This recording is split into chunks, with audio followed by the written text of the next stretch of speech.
Hi, everybody. This is Tom Salemi of Device Talks. Welcome to the Abbott Talks podcast. Over the past few years, the world has come to recognize Abbott as a company dedicated to helping people live happier and healthier lives.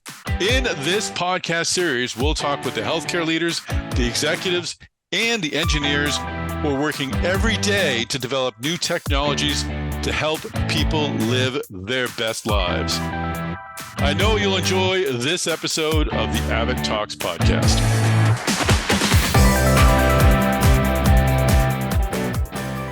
Well, hey everyone, this is Tom Salemi. Welcome to season 3 of the Abbott Talks podcast. So very happy to have Abbott back as one of our most favorite podcast partners. Also very happy to have with me, we're mixing things up a bit. Kayleen Brown, our esteemed managing editor of Device Talks, is joining us on season 3. Kayleen, great to have you as a co-host. Oh, I am so beyond thrilled. Vish can probably see, you can probably see, Tom, that I'm champing at the bit here. When I first joined Device Talks 2 years ago today, the That's right. recording Happy date anniversary. today. Yeah. Thank you. My very first podcast that I had the privilege of producing from start to finish was Abbott Talks. Who knew come season 3, I'd go from producer to co-host. So thank you to everybody who helped make this journey happen for me. So happy to be here. A meteoric rise for sure. And we've sort of introduced our guest. Kayleen, do you want to share with our listeners who's joining us in the booth today? Absolutely. So we are so beyond privileged to bring in a pacemaker expert from, of course, Abbott. We have Vish Charan, Divisional Vice President of Product Development at Abbott, joining us. We are excited to dig into the world of pacemakers and how they really impact medical device community as well as patients. So Vish will be helping with that. And representing the lay people will be Kayleen and myself. So just my broad understanding of pacemakers, I mean, we'll get into the details of what they do and how they work. But I mean, for me, they're really sort of the foundational product of the medical device industry, it seems to me. At least looking back, if you Google what was the first medical device, they take you back to the Stone Age of like an axe, which I don't think really would get FDA approval. But we can go to pacemakers around the 50s and for me, and I've said this on LinkedIn, like, you know, you can talk about Facebook and how they've changed the world with blah blah blah. If the aliens came down and said, look, we're going to take either Facebook or pacemakers, I bet everyone would say, we'll keep the pacemakers. You take Facebook. So MedTech is the best technology. So I just want that out clear. Kayleen, any thoughts on pacemakers before we get the actual insights from our guest today? Yes. So I'm going to take nearly 20 years of MedTech reporting and distill it down to this. This is what I know about pacemakers. So people, they require pacemakers to address specific cardiac conditions that disrupt the normal heart rhythm and pumping efficiency. So that could include arrhythmias like bradycardia, where the heart beats too slowly, a heart block, for example, where the electrical signals are delayed or blocked within the heart. And to manage these issues, and those were just a couple of examples, a pacemaker comes in, which is a small battery-powered device. It's implanted under the skin, near the collarbone, and then it delivers those electrical impulses to help stimulate those heart contractions in an effort to help maintain a healthy heart rate and rhythm. So that's what I understand it as. Vish, again, the expert, I am the lay person. Help educate us. Where did I go wrong? Can you please share with our audience, what is a pacemaker? Maybe give us the idea of the history. It's not an axe. We know this, but really when the industry as we know it today, like when did we start defining a pacemaker as a pacemaker and what did that look like? Absolutely. First thing, Tom, it's great to be here with you. It's been a couple of years, but it's always been in touch in various channels. So it's nice to be here on the call. And Kayleen, really exciting. I know it's going to be a vibrant conversation that we're going to have today. So we'll get into all the technology. It's going to be fun. Let's time to dig in. Well, yes, I loved it. How did you come to start working on pacemakers? And maybe just briefly remind us about your path into the medical device industry. Yeah. Yeah, Tom, it's a long journey. I've been in the industry for about 22 years now, but I grew up in a family of engineers and doctors. I grew up in India, and most of them in my family have chosen engineering or medicine to go into, and I was one of the first who brought it together, and that was a lot of fun. And I was able to now communicate with both sides of the groups of individuals in my family, and Are you the youngest child? Are you the peacemaker? That's what the youngest child. peacemaker to make a pacemaker. Yes, I'm the youngest child. Trademark that quick, someone. Right. And, go ahead, Kayleen. So Tom's question sparked a question. So you mentioned, medical doctors or MDs and then engineers. I always think the person who connects the two is the linguist of the family. So they're able to speak a special language. So I have a two-parter for you. Do you consider yourself the linguist now that you're able to bring those two kind of bit different personalities in the way you communicate together? And then a second question, if you started around 20 years ago, from my understanding, there weren't any programs at universities that were really specific to medical engineering or medical technology. How did you piece it together? Yeah, first thing is, I got to keep the balance between the engineers and the doctors. I'm more of an engineer than a person in medicine. So I don't try to be too dangerous in the space of medicine, but at least in the area of cardiac health and cardiac disease, I can communicate. Beyond that, I'd stay out of the skis. I'd leave that to my mom, who's not a doctor or an engineer, to give the best guidance on everything that is possible.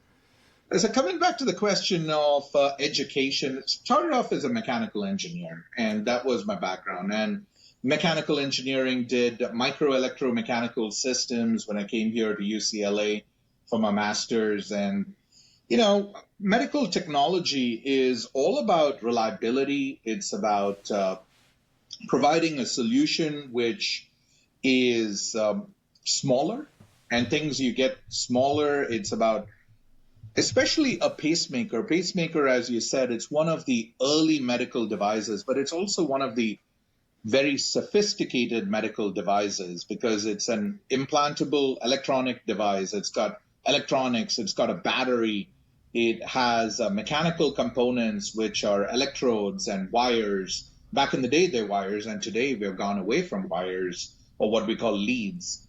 And then you have the system on how it communicates to the outside world through either a phone or through other Bluetooth technology and gets into the cloud. So you're talking about a lot of information, a lot of data. So it really stimulates all types of engineering.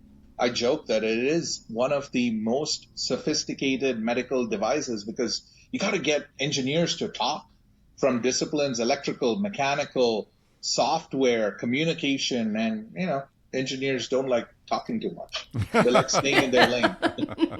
That's actually one of my primary roles is how do you bring them together to solve a problem? What are the design challenges for pacemakers? You're always, I'm sure, trying to make them smaller. I'm sure battery life, power is a big issue. Obviously, getting rid of the wires reduces a lot of complexities. But what are some of the hurdles that you clear when you're improving upon this device? Yeah, you covered many of them already. And back in the day, which is about 60 years ago, is when we had the first pacemaker. I'm trying to find it. Yeah, actually, I have a replica of it right here. Right here. Show and tell. Yeah, show and tell. This is actually a replica of the first implantable pacemaker, and it was a company which now I'm proud to be part of Abbott, and it's a company which through the generations Abbott had acquired. So this is the first generation one, and given it a perspective, this is what a traditional pacemaker looks like, which is brought into a smaller configuration when you think about it. This is going into your body. And today's pacemaker is like this. Stop! It is a small capsule. That's amazing. It's smaller than a AAA battery. That is what technology is. Yeah. Yeah, it's smaller than a AAA battery and just gives you perspective that you're putting a medical device into your body. And of course, a person who needs a pacemaker does not really want one. They are sick and they have a heart condition, and they don't want to be treated like a patient. They want to be normal. They want to live their life again and do the things that they love. It could be very complex things. It could be people like wanting to play golf or tennis, or it could be simple things as, you know what, I just want to do some gardening to keep some peace of mind. And when you have these big devices implanted in your body, like back in the day, or even the generations what are currently implanted in the millions, which are currently implanted, that holds you back from living your life. And not only it's this device, it's a device which goes with a lead wire like this. And you're talking about many complications which we'll get into. And you move to a device which is so tiny, smaller than a AAA battery, going directly into your heart, provides a significant change to the life of an individual. That's very heavy emotionally. What would, from your experience and understanding, what do patients feel before the pacemaker implant, and how do they feel after? Yeah. So a pacemaker is generally implanted when you have some type of cardiac disease which is specific to the rhythm of the heart. And the heart needs to beat at a certain rhythm. And most people, it's about 60 beats per minute. That's about 1 beat every second. And that allows you have the 4 chambers in the heart, the upper chambers, 2 on the upper side and 2 on the lower side. And with the beating of the heart, the blood gets pushed from one chamber to the next chamber, and from the other chambers to other parts of the heart, either to the lungs and to the rest of the body. And this needs to happen in synchrony. This cannot happen out of synchrony, because if it happens out of synchrony, you could have various complications. Some of the complications are slow heart rate, if your heart is beating slower than 60 beats per minute. And sometimes it happens that when you want to exercise, when you need to start walking or running or doing even any stressful activities, your heart's got to get up to, say, about 100 beats per minute. And if you cannot do that, you need to stimulate the heart with an electrical stimulation. So you sense whether your heart is not beating accurately and then beat again. You talked about another condition called heart block. Heart block is a condition where now these 4 chambers of the heart need to communicate with each other.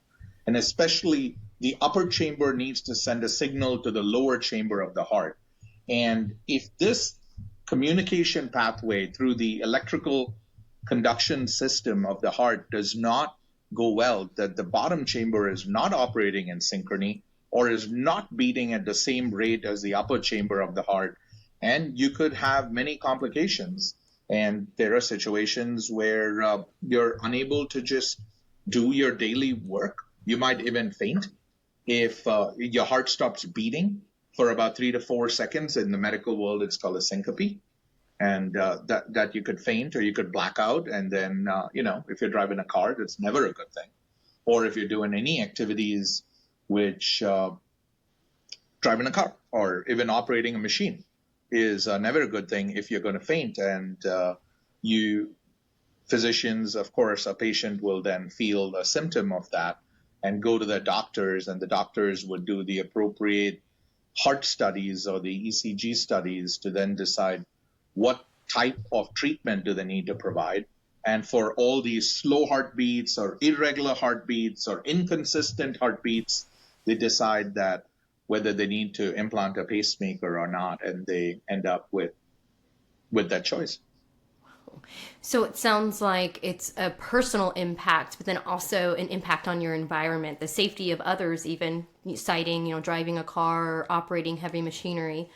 And I also get the sense that there's this, these physical feelings if your heart isn't working appropriately.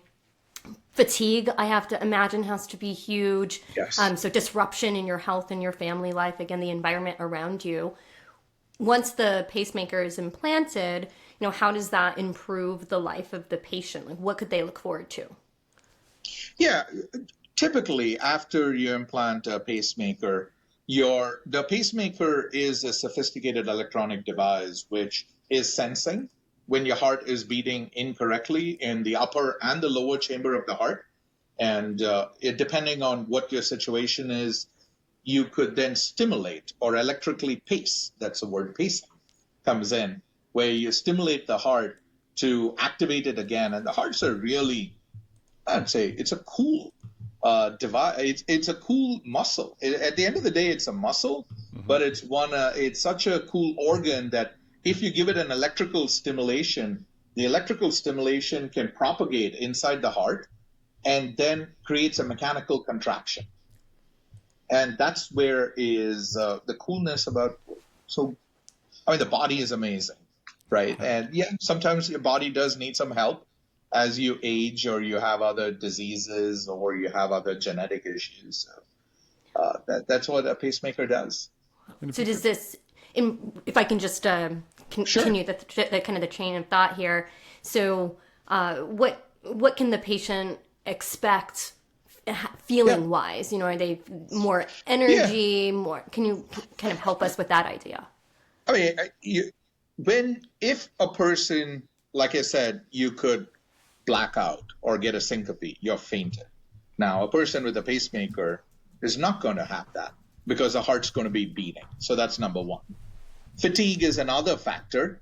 Fatigue is if your heart was beating slowly and now your heart was, say, beating at 30, 40 beats per minute, and now it's beating at 60 beats per minute, you're going to feel a lot better. You can do your regular work. You're not going to be fatigued. You won't have challenges walking up the stairs. You won't have challenges even getting into your bed sometimes because it could be uneasy. And then you have the other complications of irregular heart rhythm. And when your heart, your upper and your lower chamber is not beating consistently, you just feel like you have butterflies in your stomach all the time. And you feel like, some patients who have had this have told me, I feel weird. Before I had the pacemaker, I would know that my heart is not beating synchronously. And after you get a pacemaker, it starts to do that again and being back to normal.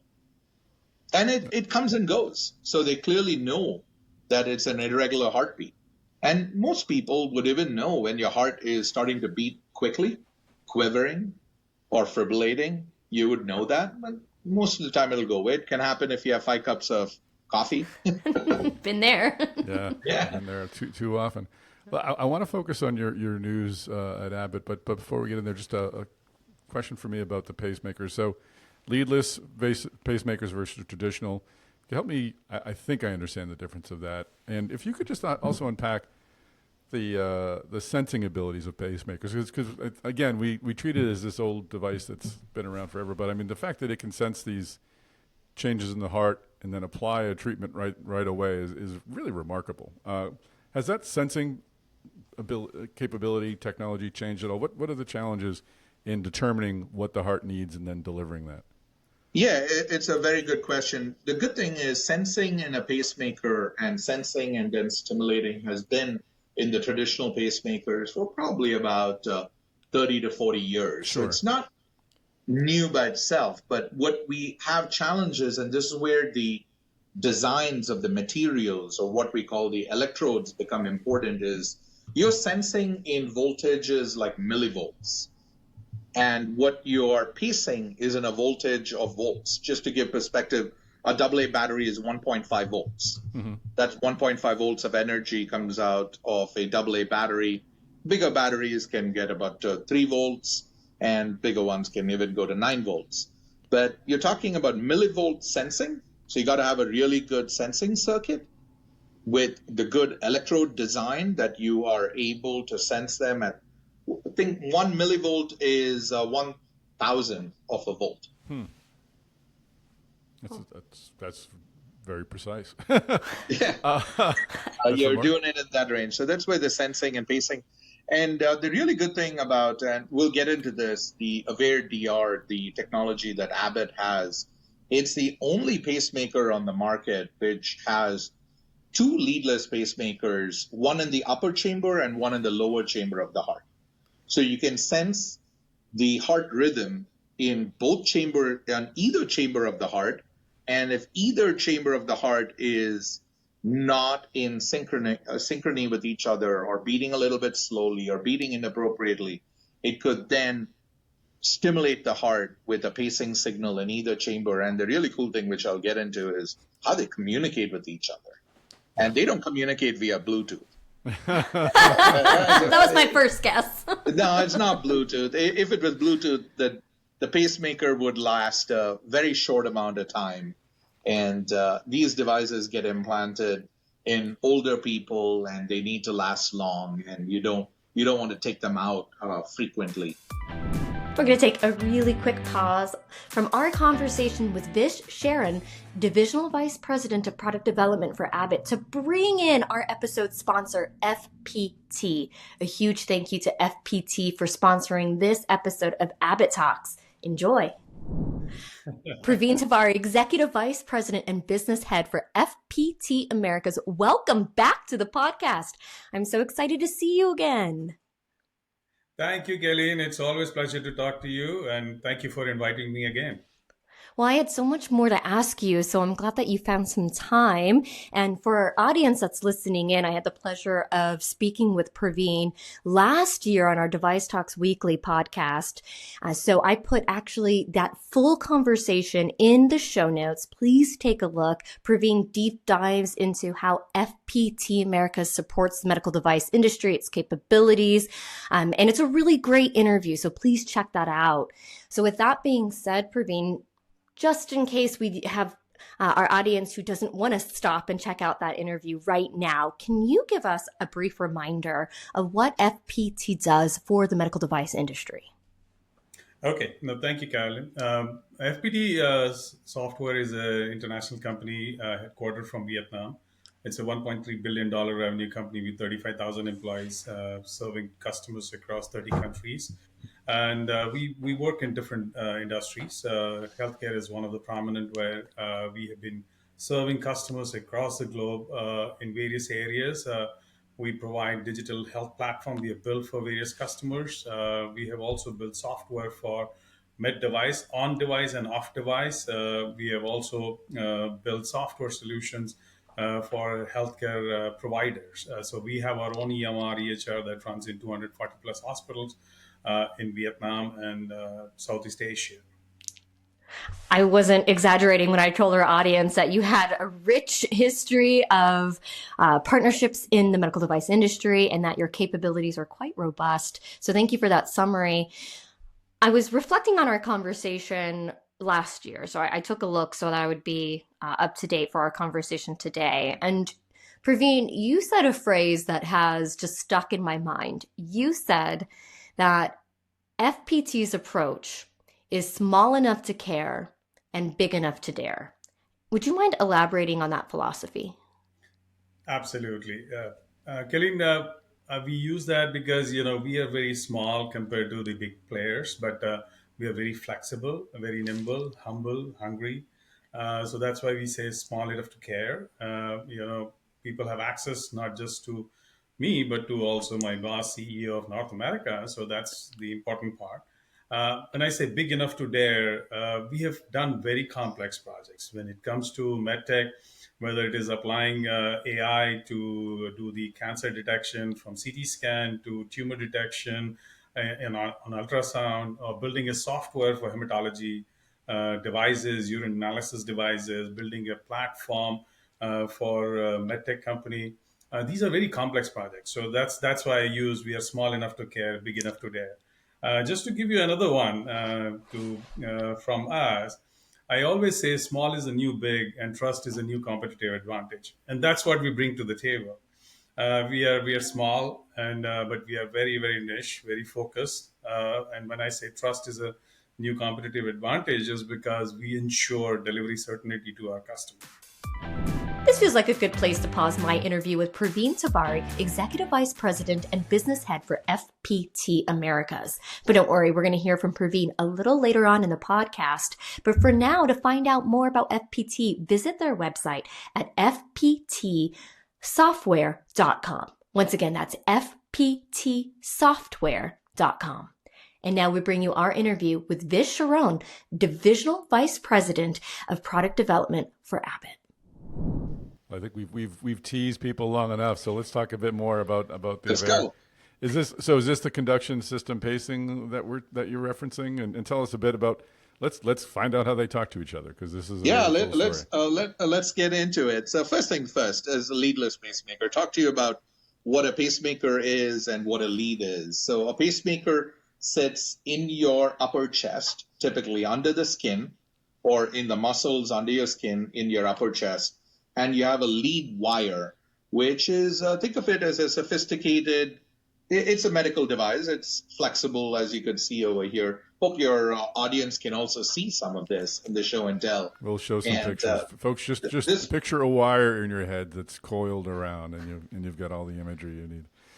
That's right. And this wire, or what we call lead in our industry, gets implanted and gets screwed into the heart. It goes into the veins in your body, and then gets screwed in your heart, and then it comes out and connects to this pacemaker.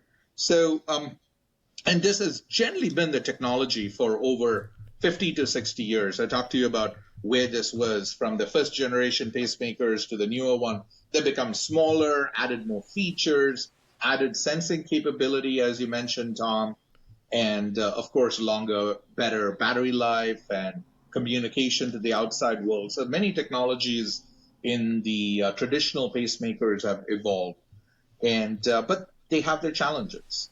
And the challenges are, the first thing is that this device, which is a pacemaker, gets implanted in your chest. And that's a surgery.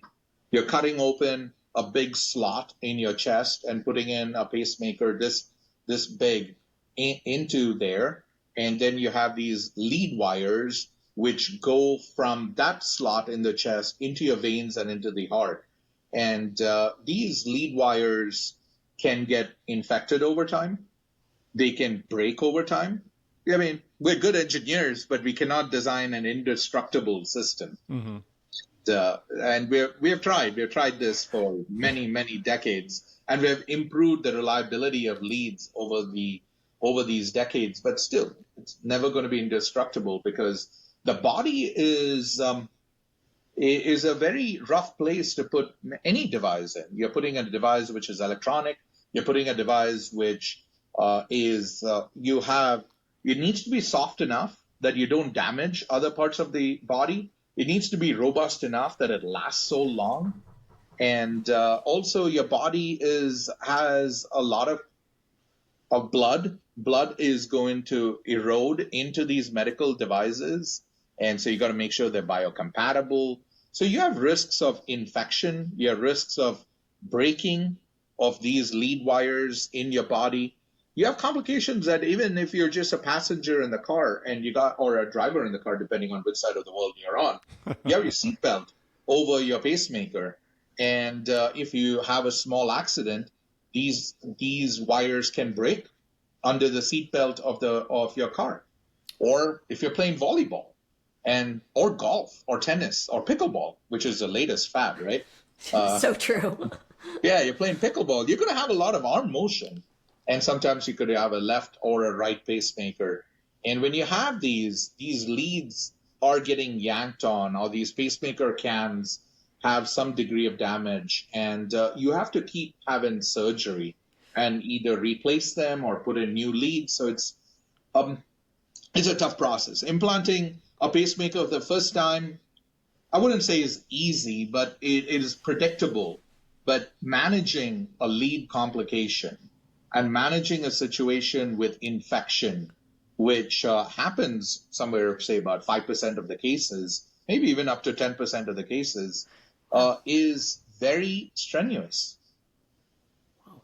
Or if you have to take out a lead, because if it's infected completely, that's even more challenging situation. So that is where that's where Abbott has developed multiple leadless pacemakers along the way, and especially in the past 2-3 years. We have one which first we developed a pacemaker which goes into the lower chamber of the heart, and that senses and stimulates the lower chamber of the heart.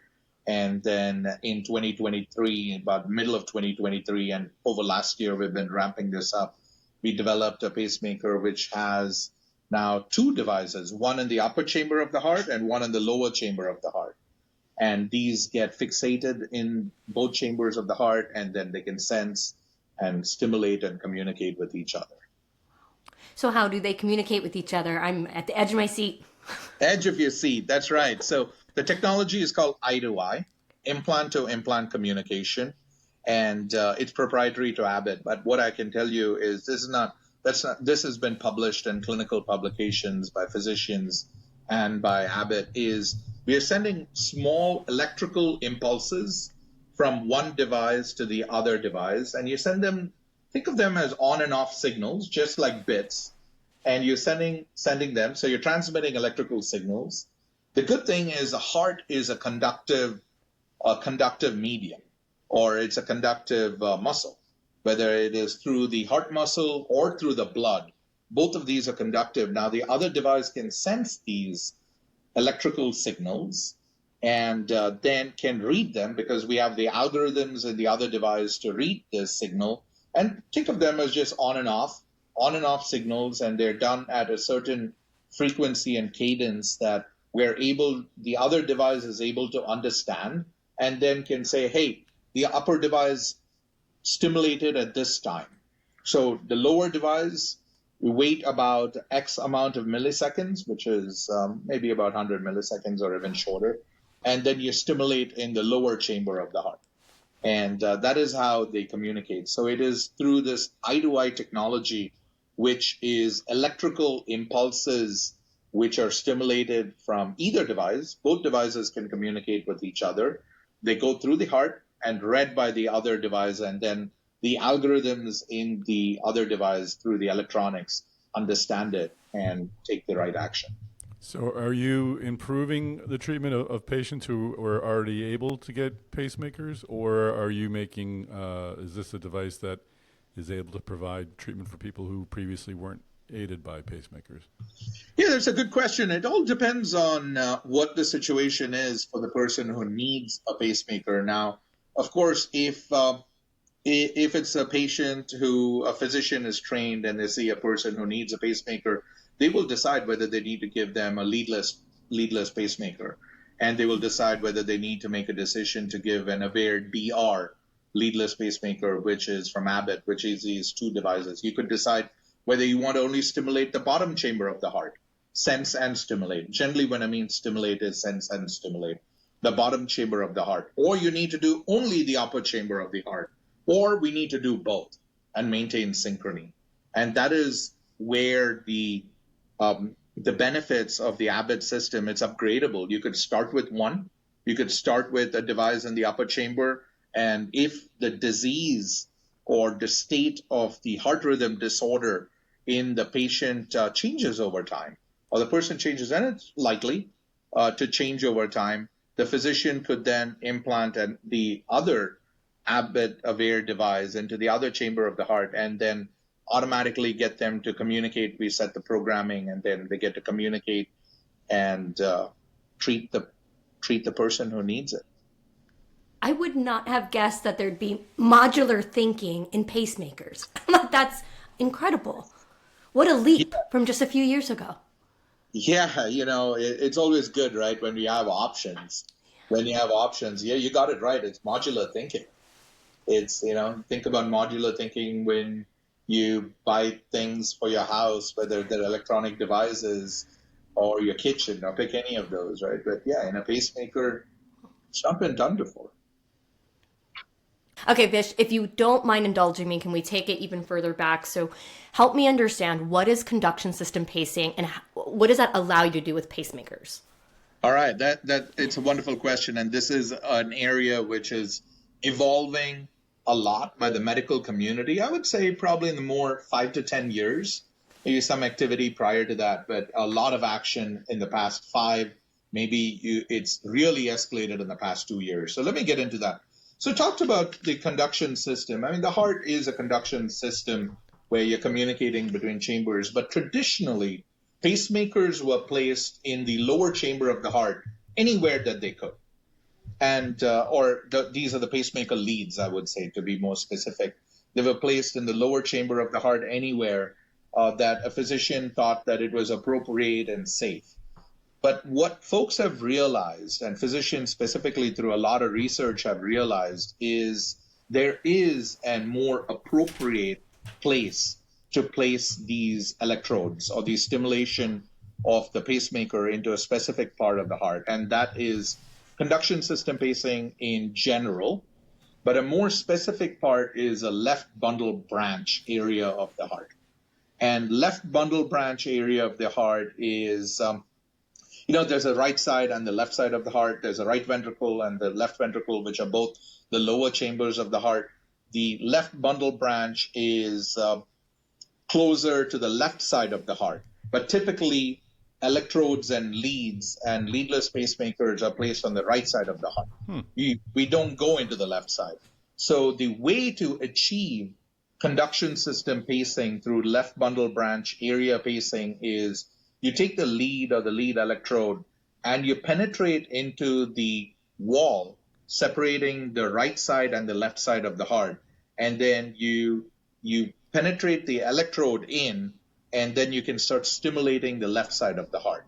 And the good thing is when you stimulate the left side of the heart, it gets into the natural conduction pathways of the heart, which then makes the pacing more natural. And it's also called physiologic pacing. So there are many words that the physician community uses, and they use it interchangeably, whether it's physiologic pacing or conduction system pacing, or more specifically, left bundle branch area pacing.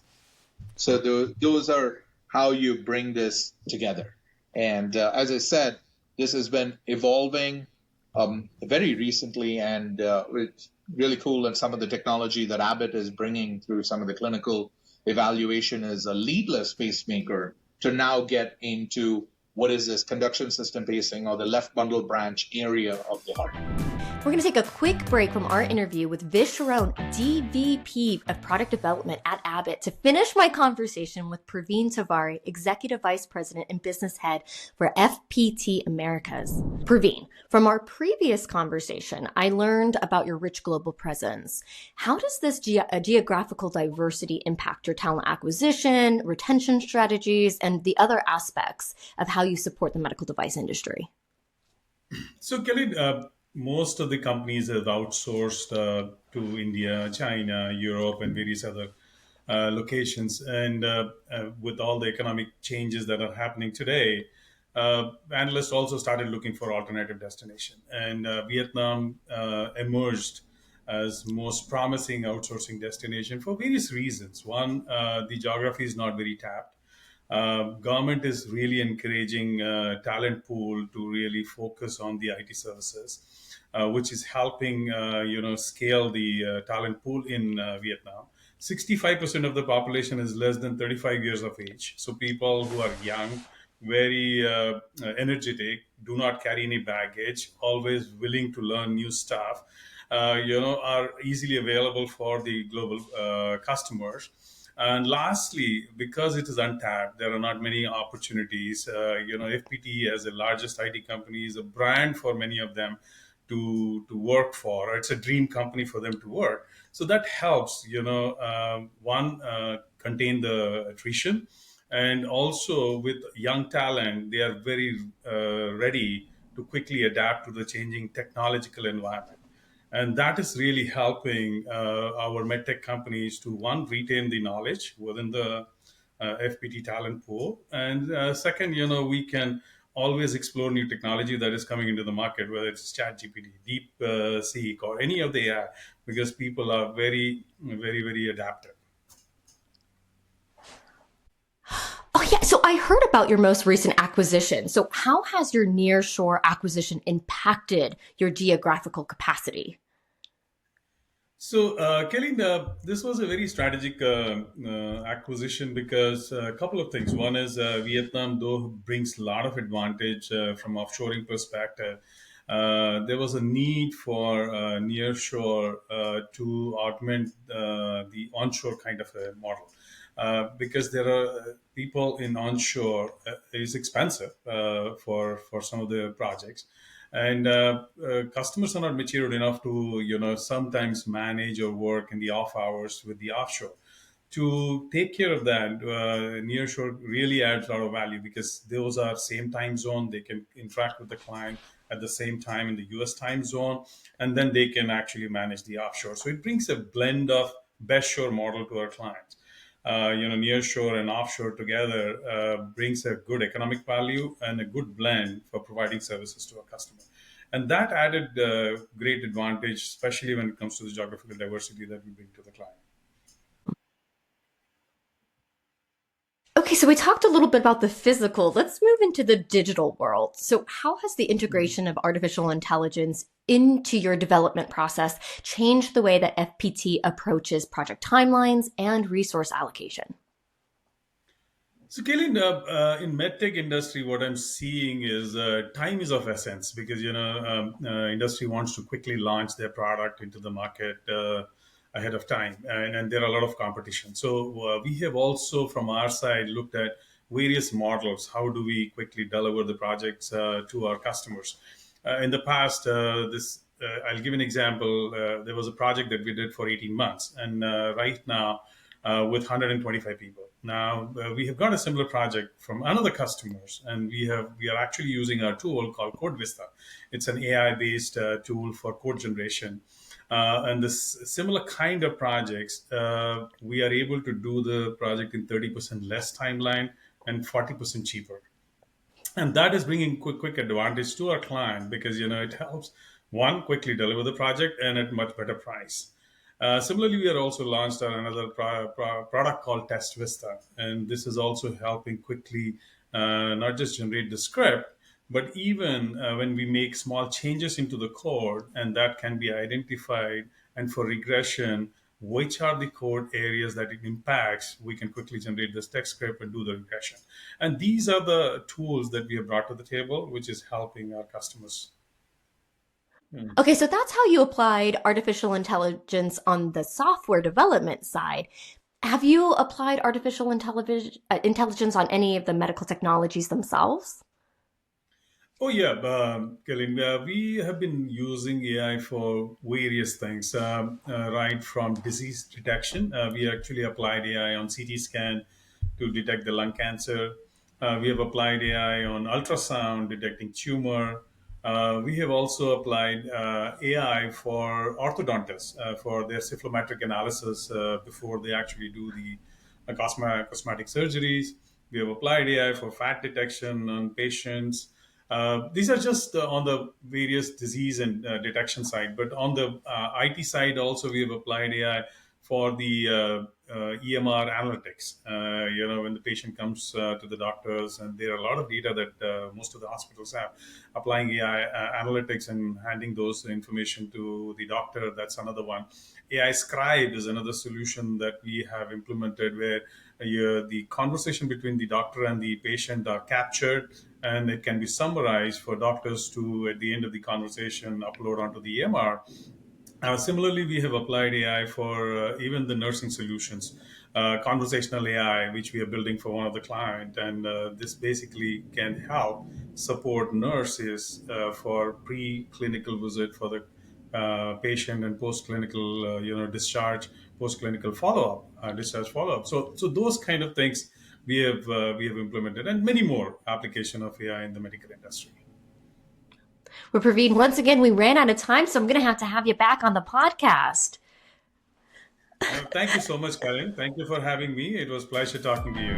Want to learn more about FPT? Well, I've got good news for you. The FPT team will be joining us live in person at AbbottTalks Boston, April 30th and May 1st. So please come out, meet the FPT team in person, watch their session at the AbbottTalks Engineering Theater. And if you cannot wait to see them in person, please visit their website today at fptsoftware.com.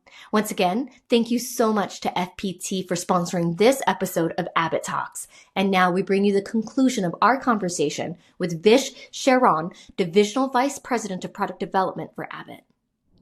So what is the appeal of putting the pacemaker in that part of the heart? Does it allow for, does it require maybe less stimulation? Is it a more natural way to reset the heart? What's the target? What's the goal?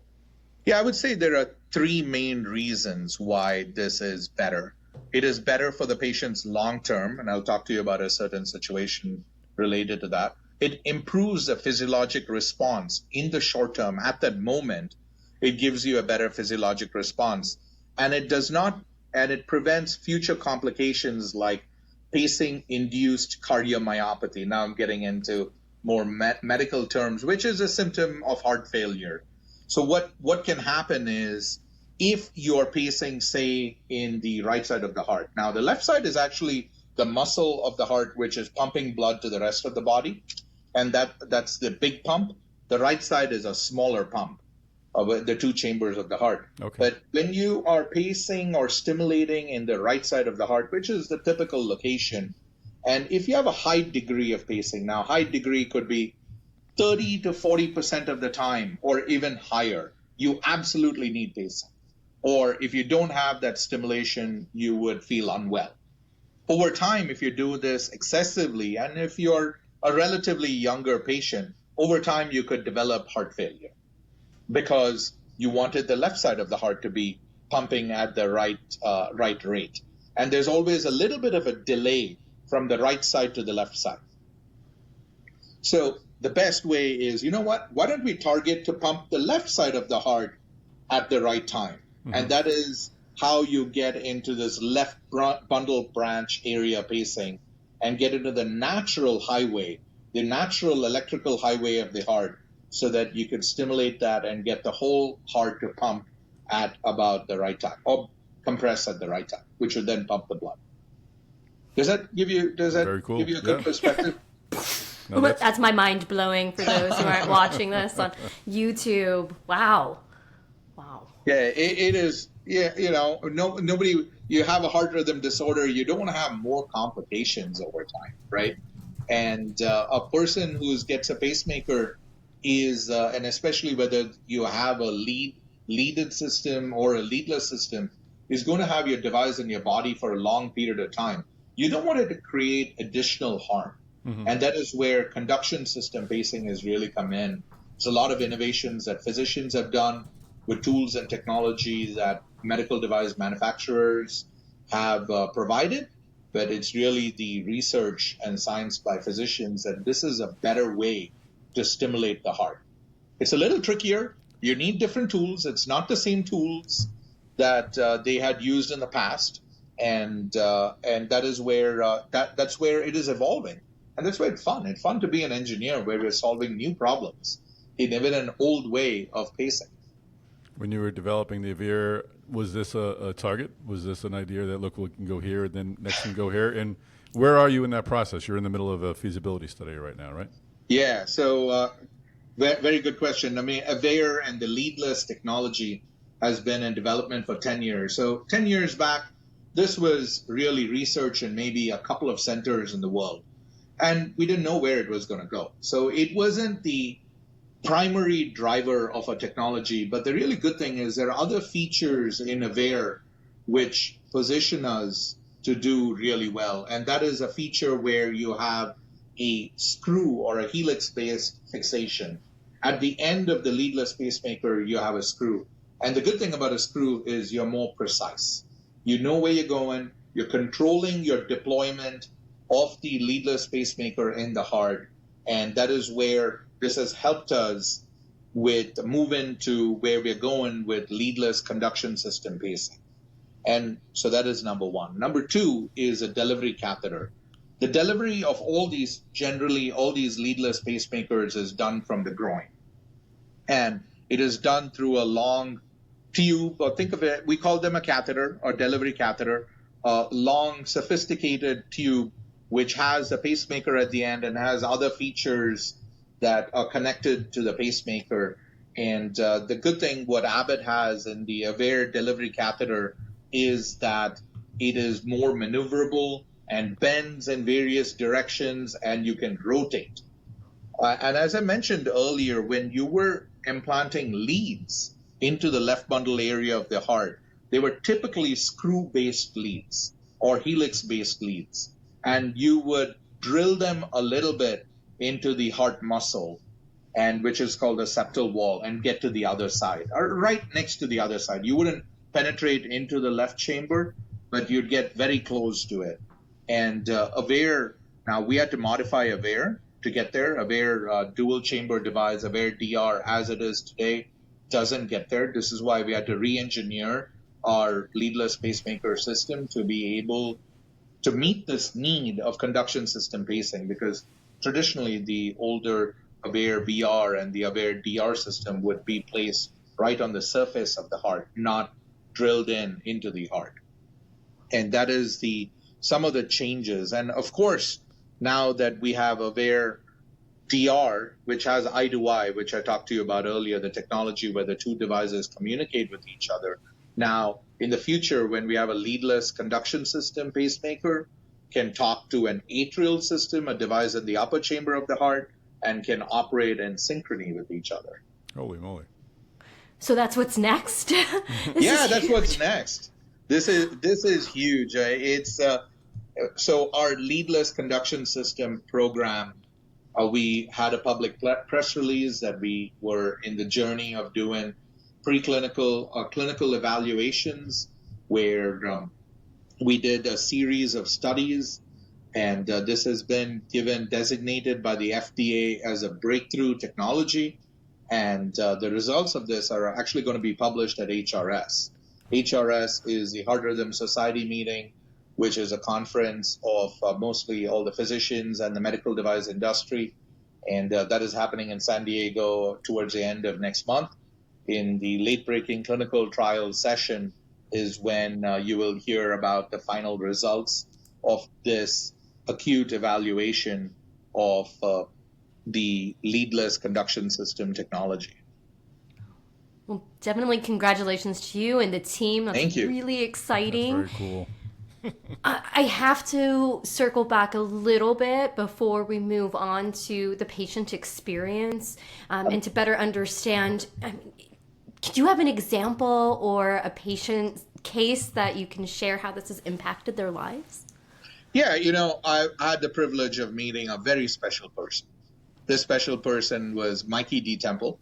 And we met him last year, and I've had multiple interactions with him since then. And right now he's 45 years old. When he was 19, he was a surfer, and he loved surfing. He was actually in New York. He spends time between New York and Southern California. But when he was 19, so think about this, nearly 25 years back, he was diagnosed with a condition which he required a pacemaker. And this pacemaker was implanted, it had to be nearly 25 years ago. The only technology were these traditional pacemakers, which had a device up in the chest and lead wires. And over the years, he's had 8 surgeries. Wow. Over the 26 years, he's had 8 surgeries, and he showed it, and we can see it in some of the videos that he's presented, that his upper chest is all cut up. And the surgeries were lead complications, lead dislodgements, either the device requiring replacement. And then when you have all these surgeries, you build up a lot of scar tissue in your body. And you could have many complications about where the pacemaker is implanted. You can't put it on the left. You got to do it on the right. You got to find different locations every time. None of those locations are ideal. And for a young individual like Mikey, who at that time was 19, and it changed his life. He could not be complete. He could not be a professional surfer. And he was a professional surfer. And he's a really creative guy. Actually, he's doing a lot of short films right now. So it's the content he's producing and the way he's living his life is really fun. But all this had to stop. And it almost came to an end about a year and a half back, where he had to say, give up. He tried hard. He tried to surf. And he was an individual who was lying, or any surfer, you're lying down on your surfboard, and you're right over this pacemaker. You're right over this part of your body which has had multiple surgeries. It changed his life. He couldn't do that. And he had to stop it for the AVEIR DR, AVEIR DR leadless pacemakers, which is this latest pacemaker technology from Abbott, where you have these 2 pacemakers in either part of the chamber, and he required that. He needed to have good synchrony in the upper and lower chamber of the heart. And when he was aware of that, and he was happy to get all this hardware out of his body to go to these small devices in his heart, which are like capsules, right? Capsules, electronic capsules in his heart. He was so relieved, and he could get back to his normal life. And we're just watching him surfing, watching him spending time between New York and Southern California it motivates us. It motivates the engineers to go do better, to continue innovating. And that's been a lot of fun. That's really, anyone who listens to my podcast know my son is an engineering student. That's going to go into engineering, and I'm going to just make him listen to this podcast. Like, go into medical devices. It's the coolest thing. Med tech, one of us. So, wrapping up, you take that inspiration that you're getting. Where is this space headed? When we celebrate Abbott Talk Series 6 or 7 or 8, and we have you on, are you going to be holding up like a battery watch size pacemaker, or is it a AAA battery that can I don't know, tell time, or has all these other like, what is this? Where are we headed? Yeah, first, Abbott and CRM does many things, right? Not just pacemakers, implantable defibrillators, loop recorders, and many of these are electronic devices for the heart. And developing these, and the innovation in this space has been evolving tremendously. Specifically, and I'll go in both perspectives, what's going on with leadless pacemakers, what do we see the vision, and also about other technology. So first, about leadless pacemakers, you put in these devices into your body. We need to make them smaller.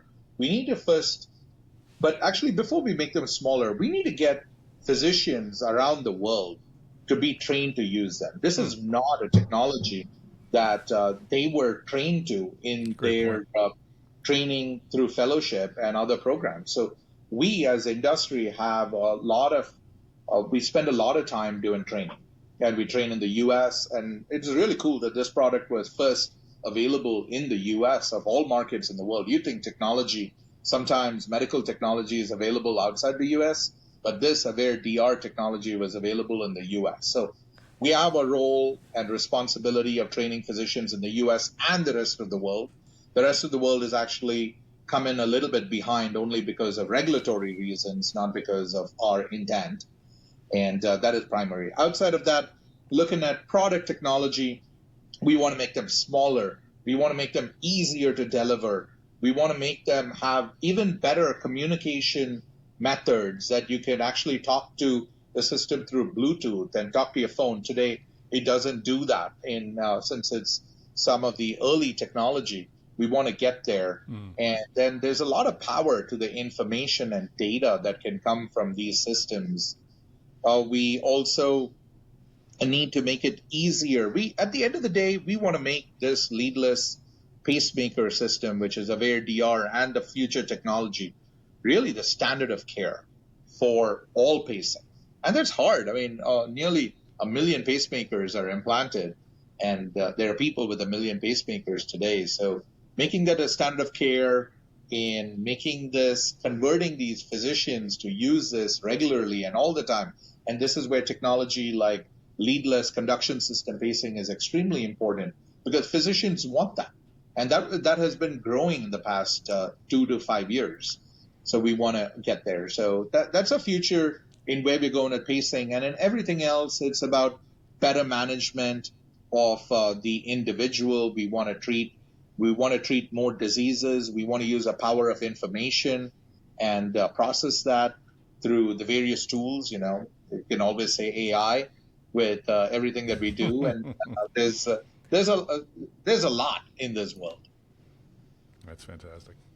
All right, well, Vish, it's been great to have you back on Abbott Talks, and really enjoyed the time you gave. This has been a very free-flowing conversation, and one that I know I've learned a lot from. Kayleen, I trust you did as well. Oh, yes. I mean, I loved every second with you, Vish. I think I said before we started recording this episode that I had listened to your first episode in 2023 now, maybe 9 or 10 times, because that was when I was producing specifically AbbottTalks. And I learned so much then, but now being in the middle of the conversation, be able to ask the questions live as they pop into my head made me feel even more invested. So thank you for educating me and our audience and for sharing more of your insights and giving me even more hope about the best industry in the world. All right. Thank you, Tom. Thank you, Kayleen. It's been wonderful to have this conversation and spread the message about medical technology and how much it can change life. As you said, maybe aliens will come and pick this up. Get rid of Facebook. Get out of here, Facebook. That's right. Who needs their social media? Hear, hear. Thanks so much. Thanks, Vish. All right, well, that is a wrap. Kayleen Brown, great to have you on season 3 of AbbottTalks. This is a lot of fun. I feel like I've made it. Like this was where I've been trying to go all along, and I'm here. When you join, your anniversary, as you mentioned, is today at Device Talks. So very, very happy to commemorate this day. And I remember when I interviewed you, I said, "Where do you want to be in 2 years?" And you said, "I want to be co-host of AbbottTalks." So here you go. I did. I had that. And I actually have a dream board on the side of my office, and it's actually Vish's face is just right there in the center. It was like that's where I want to be. Speaking of Vish, what a great guest to have. He's just energy and enthusiasm and insight. He's the whole package. So what a great representative for Abbott as well. There's this warmth and caring, this patient-centric way of thinking. And when he was talking about the patient story, I mean, you can just feel the emotion behind that. I say it to you, Tom, daily. I say it on all of our podcasts. This is the best industry in the world. But the reason it's the best industry in the world are people like Vish. Yep. I love it. And I love that he brought up when he was holding up the new pacemaker versus the old pacemaker, but talking about the complexities of designing devices for the human body, and just the fact that that when you put one in, like, it's really hard to go in and fix it. Like, you can't just lift the hood and like, oh yeah, okay, you're all set. Like, you have to know that this device that you made is going to do what you built it to do. That's a tremendous amount of pressure, and hats off to all the biomedical engineers out there who are making that happen. It's really remarkable work. Very, very well said. It's the intangibles that I don't really think about, or, it's not just about that single surgery and a single view of an outcome. It's understanding that this is the first step of a long journey, and in many ways, to have that journey have the best outcome is to limit the number of steps that follow. Yeah. So well done. I second you. Well done to the team and to all those in the medical device industry who think about it that way. Awesome. All right. Well, we'll have another AbbottTalks coming to you in a month or so, and of course, make sure you go to devicetalks.com to check out all our great events and our great webinars, and what should people be doing to make sure they don't miss a future episode of AbbottTalks, Kayleen Brown?